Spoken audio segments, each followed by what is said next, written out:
Pregunta que hacemos sobre Jesús. Es el tema que estaremos abordando hoy. Es un tema muy interesante porque contiene mucha historia, hay mucha información en este tema que les va a encantar a usted, hermanito católico, y también a usted, hermanito protestante. No se me haga. Y también a aquellos que dicen llamarse ateos, que dicen no creer en Cristo, pero de alguna manera lo cree. No existe persona que no crea en Cristo en este mundo. Bien, con lo que venimos. Pregunta que hacemos sobre Jesús. Este es el tema. Bien, la primera pregunta. ¿Realmente Jesús fue una persona que existió? Si para cualquier historiador los datos acerca de Jesús son tan claros y evidentes como lo relativo a Julio César en el Nuevo Testamento, existen documentos que los describen con mucha precisión, pero también hay decenas de manuscritos antiguos que pertenecen a la Biblia, confirman que Jesús fue una auténtica figura histórica. Habitó en Palestina a principios del primer siglo de nuestra era. En cuanto al testimonio ofrecido por múltiples recuentos antiguos acerca de Jesús, la Enciclopedia Británica afirma: dichos datos demuestran que en tiempos antiguos ni siquiera los adversarios del cristianismo pusieron alguna vez en duda la existencia histórica de Jesús. Ahí está. Ni siquiera los adversarios. Ninguno de ellos dudó. Ninguno. Todos afirmaron la existencia de Jesús histórico. Hay diferencia entre Jesús y los demás. Sí, ¿por qué hay diferencia entre maestro, profeta o filósofo religioso? Si quisiéramos calificar a Jesús de alguna manera, habría que decir que es único y su mensaje fue único. Lo que él afirma de sí mismo no tiene comparación. Su milagro que realizó y la influencia que impuso en el mundo no ha sido igualada por ningún otro hasta hoy día. Hasta hoy día. Uno de los aspectos innegables de la vida de Jesús es que muchos profetas y videntes hicieron centenares de predicciones y profecías detalladas sobre el siglo antes de que Jesús naciera. Vean, mi nombre es Ángel Gallo, soy laico, católico, nicaragüense. Y antes de empezar, pongámonos en las manos del Señor. Bien.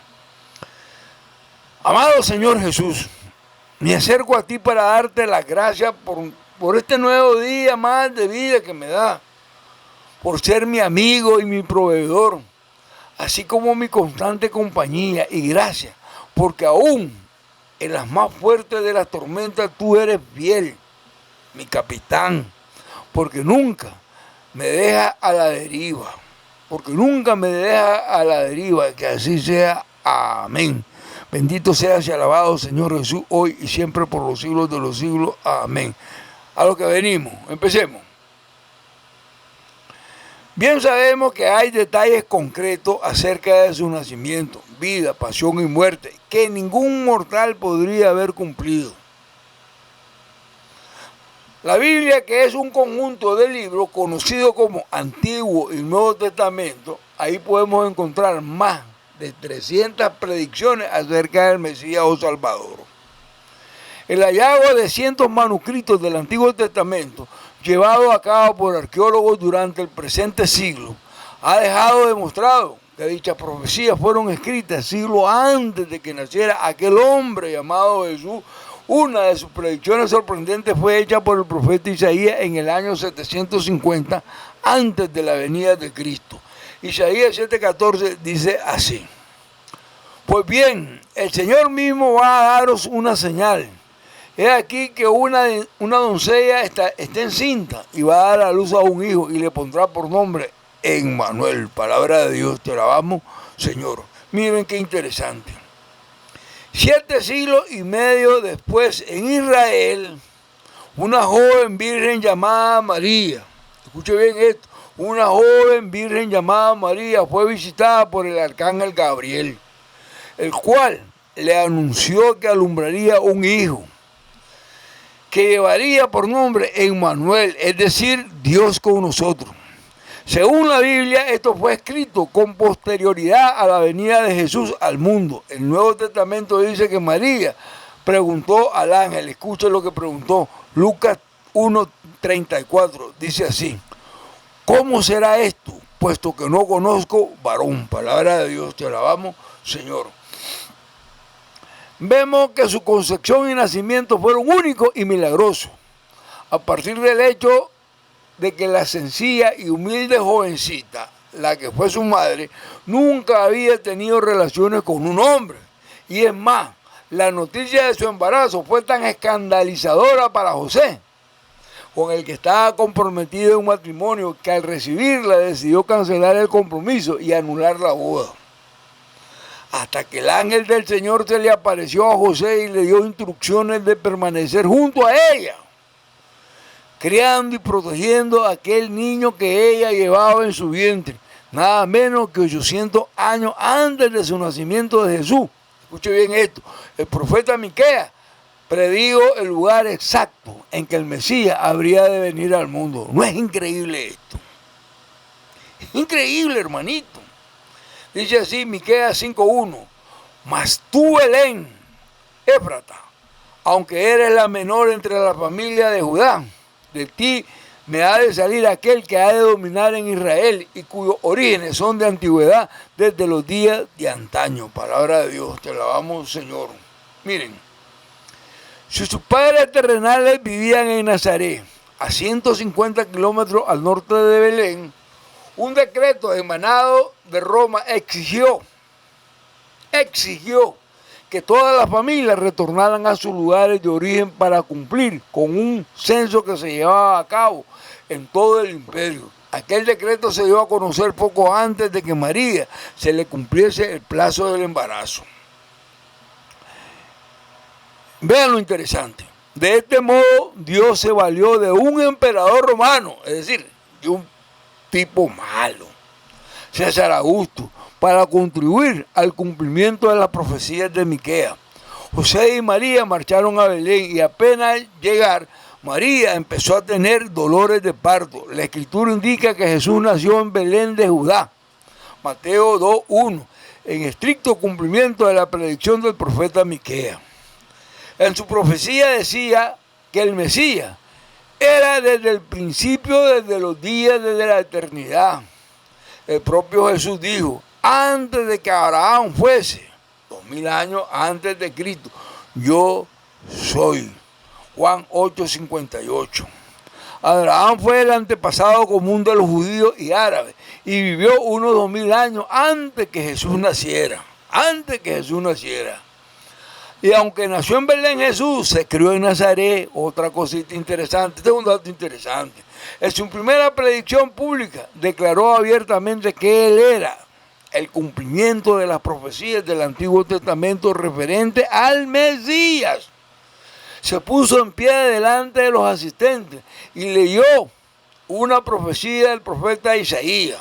El profeta afirmaba que el Mesías sería ungido con el Espíritu de Dios para predicar la buena nueva a los pobres, liberar a los cautivos y devolver la vista a los ciegos, y proclamar el año de la buena voluntad del Señor. Isaías 61, versos 1 y 2. Está escrito en el Nuevo Testamento que Jesús, después de leer esta profecía en alta voz, porque así la leyó en la sinagoga, delante de la congregación agregó, hoy se ha cumplido esta escritura delante de ustedes. Esto está en Lucas capítulo 4 del versículo del 18 al 21. Ahora bien, David, rey de Israel, hizo también una profecía y la hizo sobre el Mesías acerca del año 1000 antes de Jesucristo, es decir, 10 siglos antes que naciera Jesús. David ofreció detalles de una muerte cruel y dolorosa que él mismo nunca padeció. ¿Sí?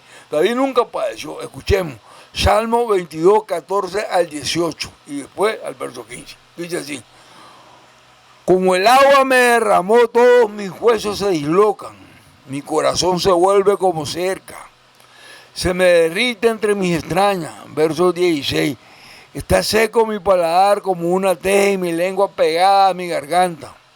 Tú me sumes en el polvo de la muerte. Verso 16. Perros innumerables me rodean. Una banda de malvados me acorralan como para prender mis manos y mis pies. Verso 17.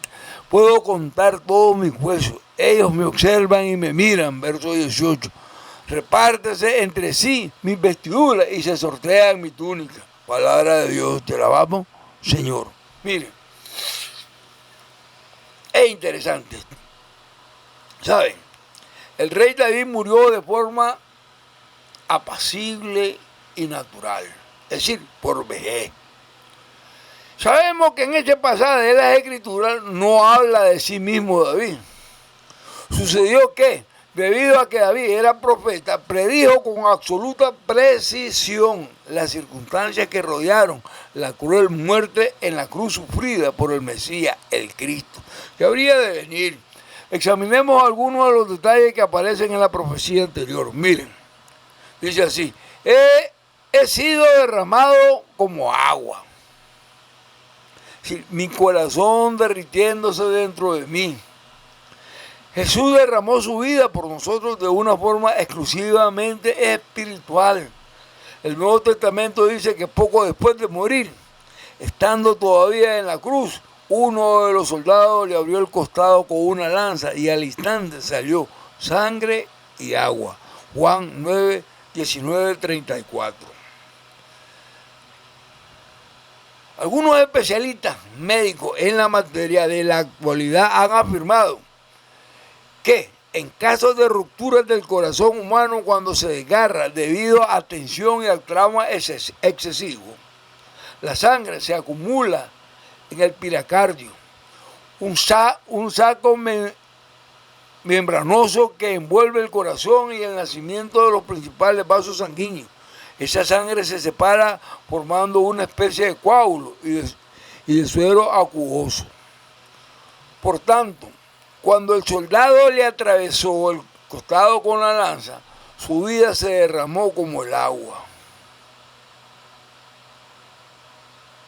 Aquel soldado inadvertidamente cumplió otra de las profecías: mirarán a mí a quien traspasaron, hecha por el profeta Zacarías alrededor del año 500 antes de Jesucristo.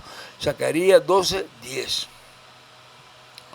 Todos mis huesos se dislocan. Esta es una de las consecuencias más horribles de la muerte por crucifixión. El peso de la víctima hacía que sus brazos se desgajaran. Perros innumerables me rodean. Dice en el Nuevo Testamento que los traidores y rencorosos enemigos religiosos de Jesús, los escribas y los fariseos, se juntaron alrededor de él, es decir, el Sanedrín en pleno, cuando estaba en la cruz, para insultarlo y burlarse. Mateo 27, versos 39 al 44, ahí lo encuentran. Me acorralan como para prender mis manos y mis pies. Es probable que esta sea la predicción más impresionante dentro de la presente profecía. En los tiempos de David, los judíos no imponían la pena de la crucifixión. Sus leyes religiosas determinaban que los malhechores fuesen ejecutados por apedreamiento, es decir, a pedrada. Pero Dios dejó ver a David la muerte que habría de tener el Mesías 10 siglos después, ejecutado por Roma, un imperio que ni siquiera existía en los días de David y cuya forma más común de ajusticiar a criminales era la crucifixión. Y sigue diciendo el Salmo: repartieron entre mí mis vestiduras y sobre mi ropa echaron suerte. Bien, en los evangelios vemos increíblemente el cumplimiento de esta profecía. Cuando los soldados hubieron crucificado a Jesús, ellos tomaron sus vestidos, hicieron 4 partes, una para cada soldado. Luego tomaron también su túnica, la cual era sin costura, de un solo tejido de arriba a abajo, es decir, una sola pieza.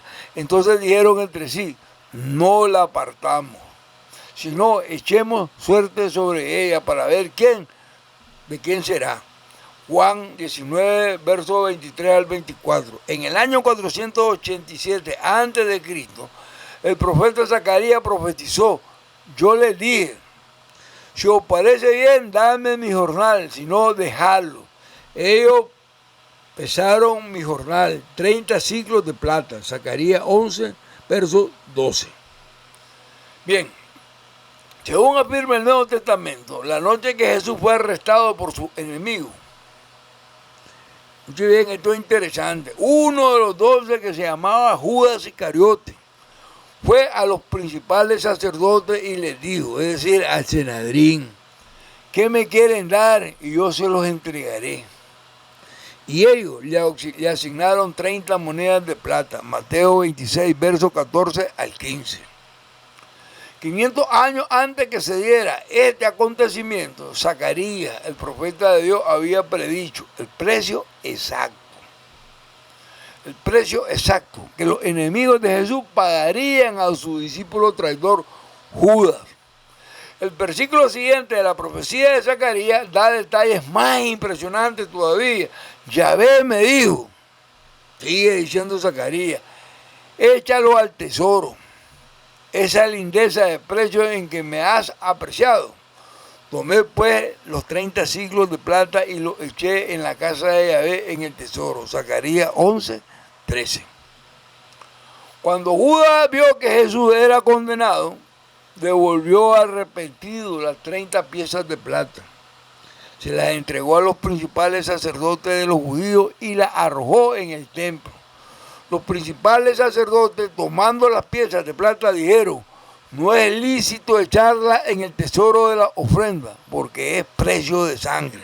Decidieron comprar con ella el campo del alfarero para sepultura de los extranjeros. Mateo 27, versos 3 al 6. Miren, los encarnizados enemigos de Jesús lo condenaron como a un criminal, de tal forma que cuando murió, crucificaron con él a 2 ladrones.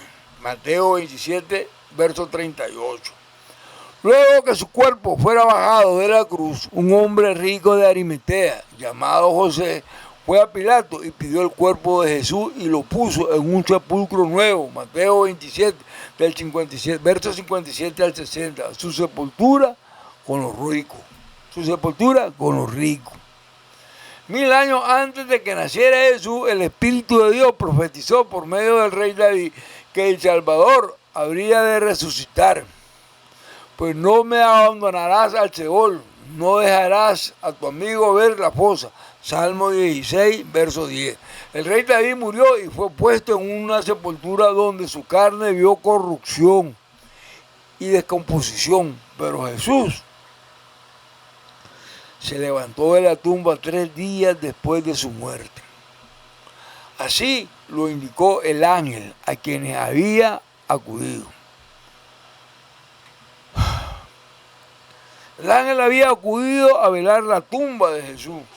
Y digo, no está aquí, sino que ha resucitado.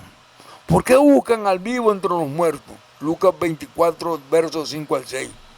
¿Cómo podría alguien manipular a sus enemigos al punto de lograr que lo injuriaran y se burlaran de él durante su agonía? Y mucho menos hacer un grupo de soldados que se jugaran su ropa y atravesaran su costado después de muerto. Jesús cumplió esa profecía.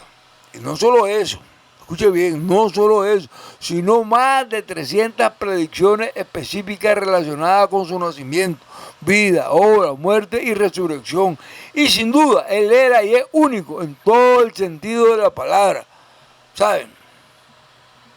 Porque ninguno de los grandes líderes religiosos reconocidos en el mundo, podríamos decirlo así, ni Moisés, ni Buda, ni Confucio, ni Mahoma, jamás afirmaron ser Dios. Ellos jamás lo afirmaron.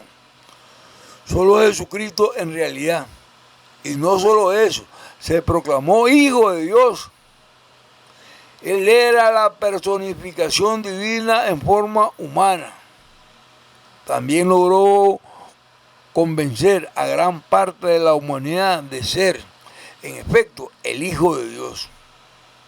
Porque todos los grandes filósofos, maestros, profetas, gurús, que han sabido o que han vivido a través de los tiempos, ellos hablaron y enseñaron acerca del amor y no acerca de Dios. Eso es otra cosa. Jesús afirmó que Él era el amor de Dios. El mundo tenía la certeza de lo que Él decía.